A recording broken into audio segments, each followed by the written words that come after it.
step by step, I shall show how to make a burrito. So first, you get the meat. And you get the wrap.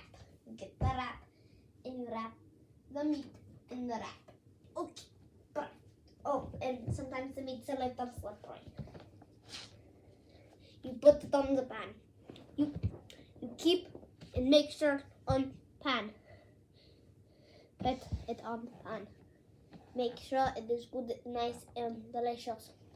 No. So that happens sometimes. If you're going to use the most perfect live meat, that is what happens.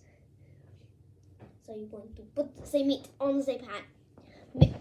Make sure the meat is on the pan. That's the meat. Okay. No. Gosh, dang it. Put the meat on the pan. Let the meat sit.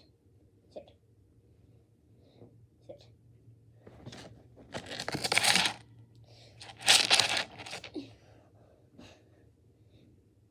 It's okay if it's a little chunky. That means it is nice and light. Right. Yes, this is what I said.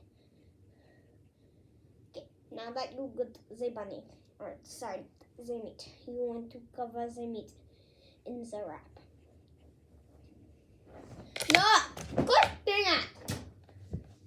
Get over here, and you're going to do it. There.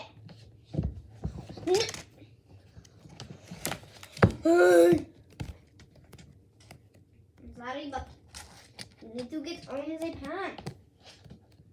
Do you need some help, fellowship? Yes, I have got the meat. No, you need to wrap it. You grab the meat. You put it on the pan. No, stay. You wrap the burrito. You push the burrito down onto the pan. Make sure it sizzles. You can feel its heart beating very hard. Then you put the corn on it. You put some radish on it. Okay. And you put a little more radish on it. And there's your burrito. No. Oh wait, never mind. And then you put some more corn on it. And then you put some more peppers on it. And lastly, you put a carrot that he wants to eat himself. Oh, God. Okay, so yeah, this is an insane burrito. Okay. Hi, burrito. That is how you make the most delicious burrito. Thank you for watching. Okay, I think the burrito's ready to go in.